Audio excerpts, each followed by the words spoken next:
In 1990, Porsche's 944 was coming to an end, and in today's video, I'm going to show you what replaced it, the 968.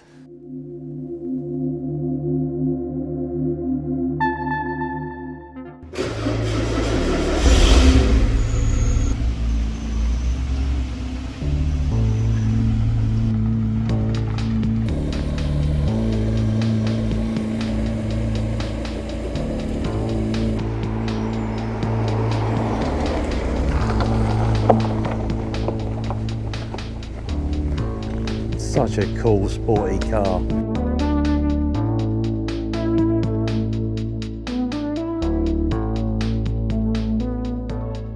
Hello everyone, and welcome to another episode of The Drive by Gigi. That's me, and today I've come to Eporsch in Woking, Surrey, to film and show you a fantastic 968 Coupe in slate grey. Now, Eporsch was founded by Rowley Baldwin in 2003. It was originally set up in Chertsey, as I understand it, but now he's moved to Bisley in Woking, Surrey. Basically, they have got two hangars full of cars, different Porsches, and there is also some other makes of cars here. There's also another unit they have, which is not at this location, which they use to service MOT, mechanical and body repairs, performance upgrades, pretty much anything you can think about, they can offer that service. So sit back, relax, and enjoy this video in 4K, ultra high definition, and please remember to subscribe.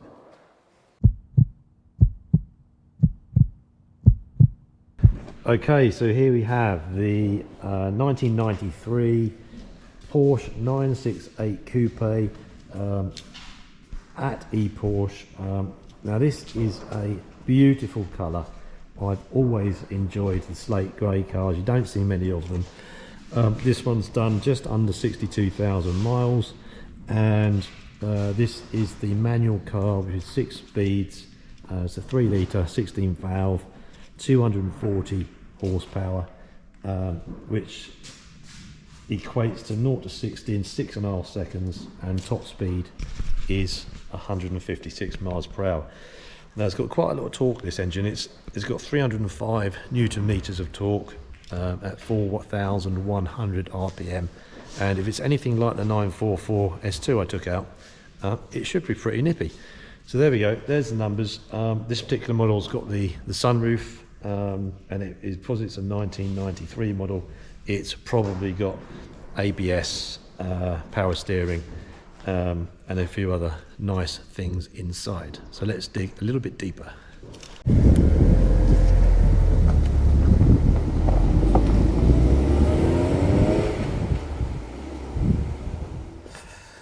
Okay, digging quite deep into the 968 model line gets quite complicated. Now, in theory, there was 4 models produced. The 968 Coupe, which is this one, the 968 Sport, which was a UK only model, and a 968 Club Sport, and obviously the convertible. Now, the numbers in total, so that overall there was around about 12,000, 13,000 968s built of all types, so only 13,000 in total. The Coupes, there was around 6,000, of which I make it, there's only about 40 right-hand drive UK versions of this car. The Sport model was more successful and sold around 300. So this Coupe is really quite rare, especially in this colour. I dare to say there's probably only a handful in slate grey. And the Coupes were slightly heavier than the Club Sport models. This one weighed 1,370 kilos. Tyres on this car, 205 55s at the front and 225s 50s at the rear. 16-inch cup wheels, great looking, suit the car, and if you wanted the bigger wheels, you could have added some extra options, but I'll cover those in a minute. Main competition for the 968 of the time was the VW Corrado VR6, quite a cool car actually, Mazda RX-7, and the Renault Alpine A610. I think it was a good time for cars. They all looked pretty different. Manufacturers were being quite inventive and stylish, and I think even if you were to look at those three models today, they still look and stand the test of time. Okay, moving on, going back to the 968, in this production line ran from 1992 to 1995, and as I said earlier, they made around 13,000 cars. In 1993, there was a few extra options that you could tick, and just to give you some examples, you could have added a pollen filter was added, a seat package which included heated front seats and passenger seat, an extra sound package which included an additional amplifier, and of course the suspension package, which gave you 17-inch wheels and cross-drilled discs. So yeah, from 1993 on, you had a few more options, and you could change the interior of the cars to have multicoloured seats and dashboards, so you could really make them quite different.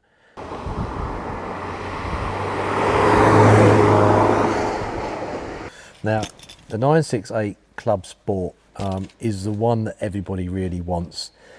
There was around 1,700 produced worldwide, and only 179 models that made its way to the UK market. So it's a very limited production car.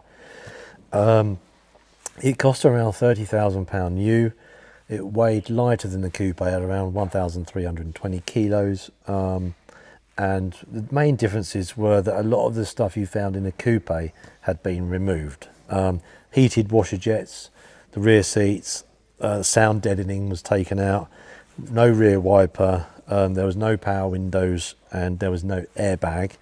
It rode 20mm lower, had bucket seats with really nice contrasting colours to match the outside of the car. So if you have a white Club Sport with white wheels, you generally had the white backed Club Sport seats as well. They look awesome. It's a shame Porsche don't offer them anymore.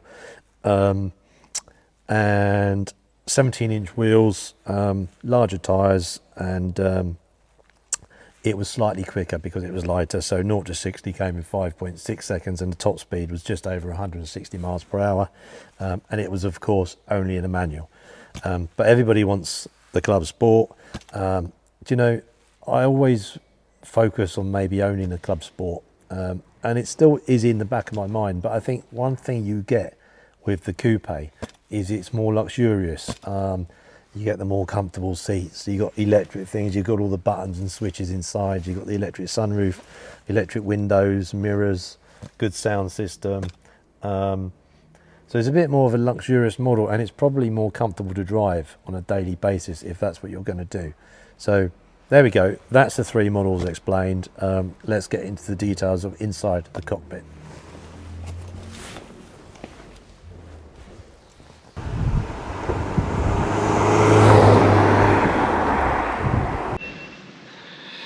Right, let's take a look in the 968. First of all, the door clunk test. Nice. And these ones have got the little bits here that you pull to get in. And here we have the old school interior, but looks good. This is the Coupe, so you get nicer finish. You've got leather here.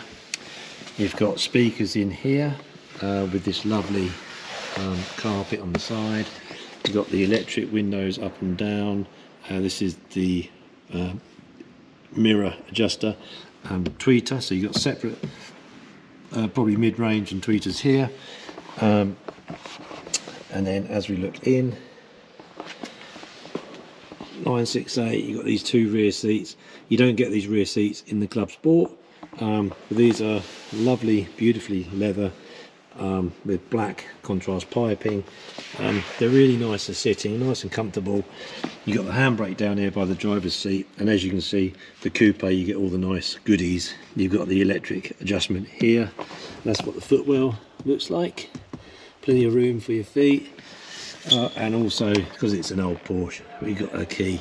And then here we have the speed of the windscreen, wipers, front and rear fog lights, vents. It's very, very similar to the 944, I won't lie. Let's climb inside.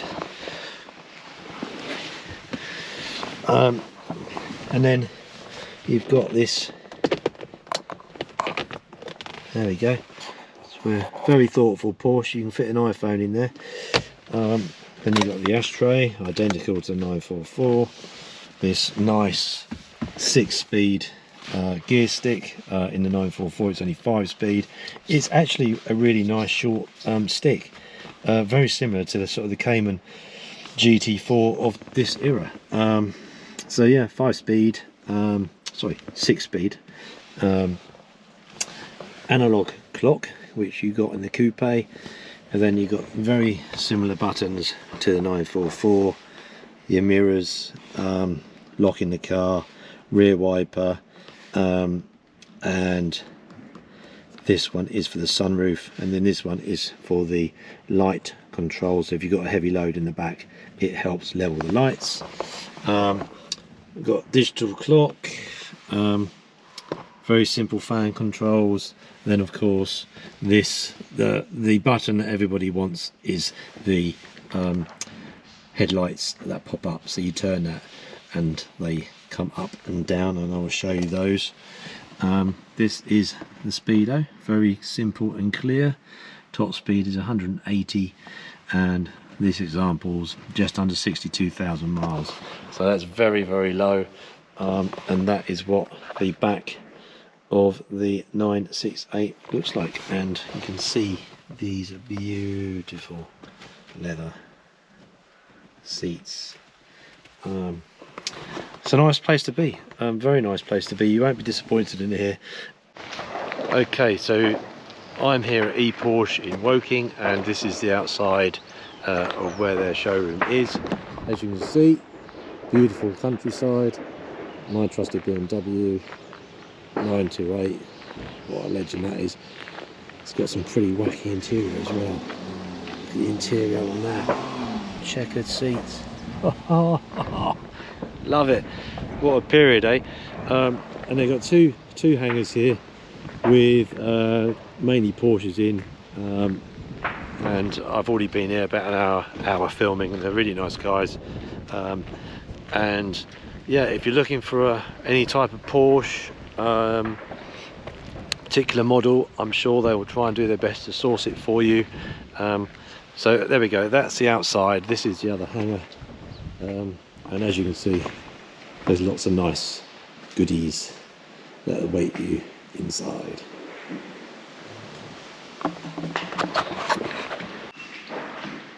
Okay, one of the joys of owning a Porsche is obviously taking it to the fuel station and filling it up. So let's have a look at the fuel cap. Here we are, very nice. There's nothing inside this one, and then you have down here this nice little flap that says oil OK. Keeps your car protected from any oil that spills, any petrol that spills out. And as like the 944, the fuel cap is under lock and key. So there we go, nice little bit of detail there from Porsche. Let's move on to looking at the engine bay. Okay, right, let's have a look at the engine on the 968 Coupe. So here we go, the bonnet release is... Okay, let's have a look at the engine on the 968 Coupe. This is where you find it, in the passenger side. Down here there's a nice big lever, over-engineered. I think you only have to press it once, but let's have a look. And then you come around the front, and I would imagine, like every car, there is a...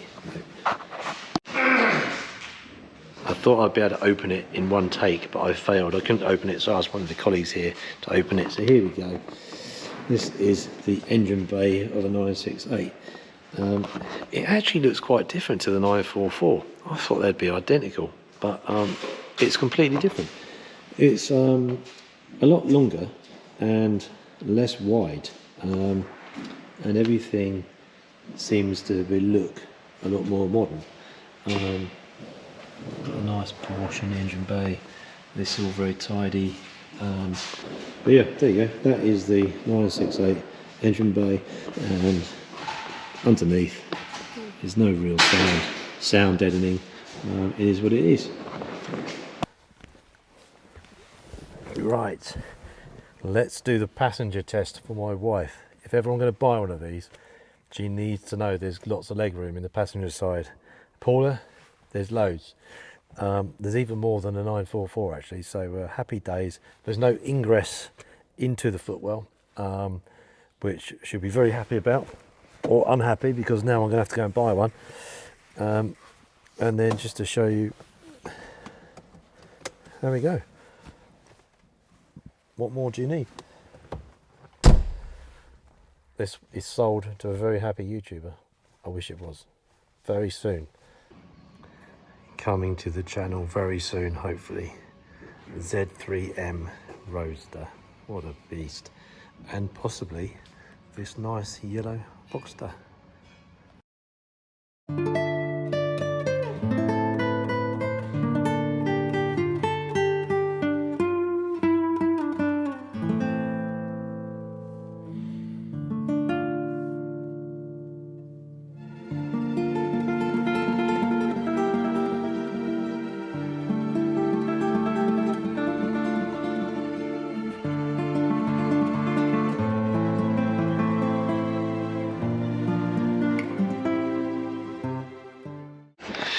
Right, let's just have a look at the space behind the 968 front seats.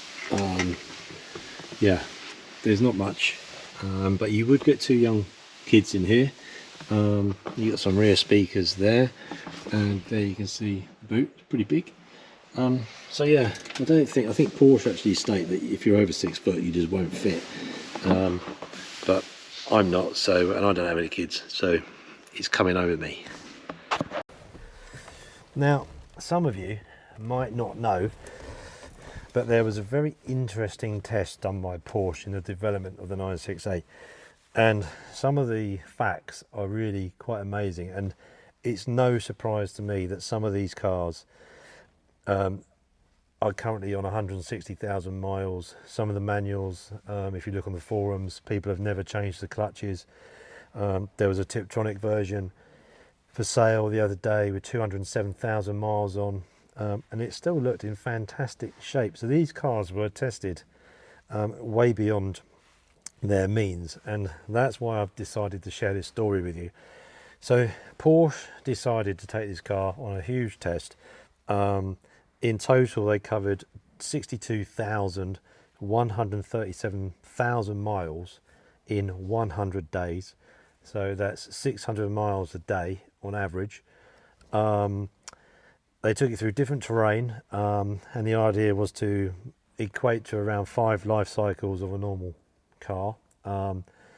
They did use the tiptronic model, which was a 4-speed, and just to sort of summarize some of the things that they took it through, they did 120 miles across ice at minus 37 degrees. They spent 110 hours testing on salt flats at 26 degrees.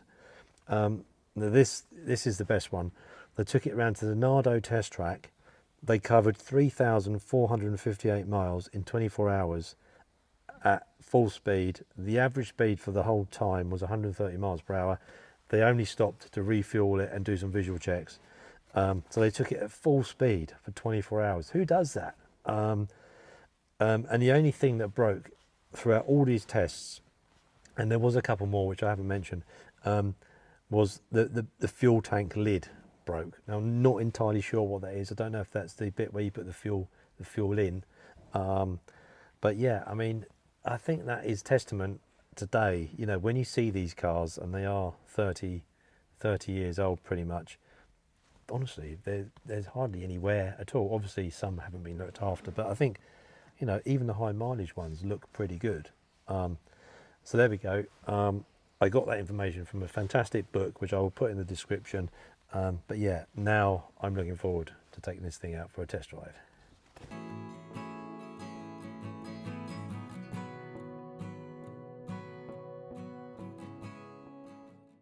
Okay, now moment I've been waiting for a very long time.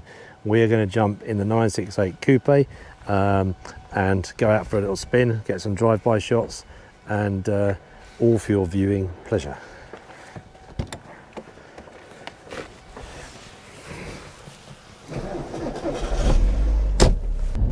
Okay, so it sounds, we've got Chris driving the car. It sounds a little bit more refined than the 944 S2 in my view, but that's you know, progress for you, I guess.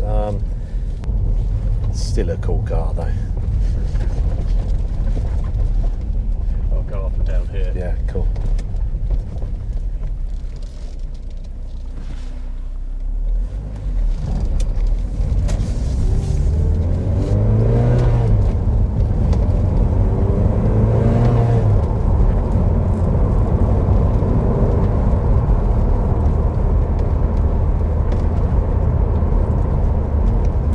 First impressions, very nice indeed.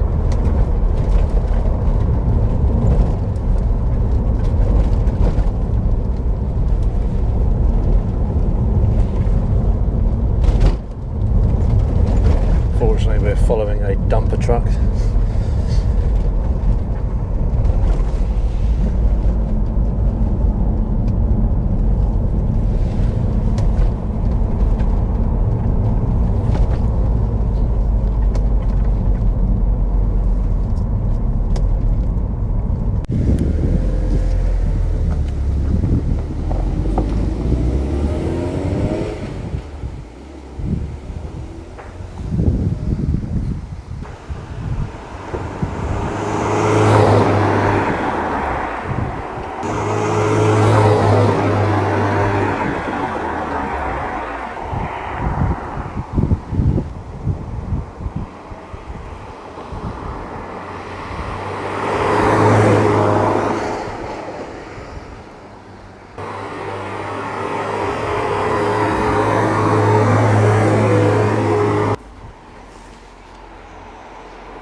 Such a cool sporty car.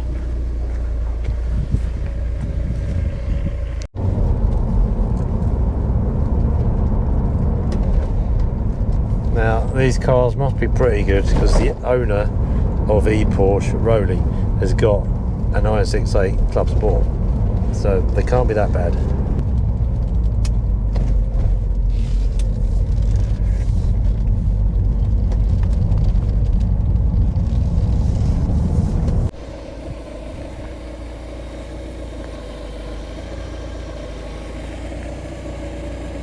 How cool is that? Love it.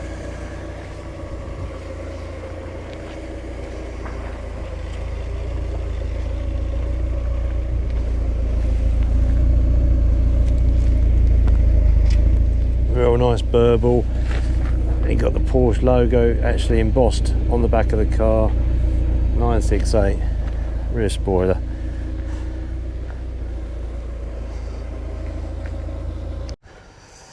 Right, so we've opened up the boot and it's pretty much identical to the 944. That's a view from the side, and they're actually quite decent sized boots. I reckon you get a good suitcase in here, and then battery in there, and then if you like your beer, you can fit probably a good 10 to 12 cans in there. Not that you should drink and drive, I would never advise that,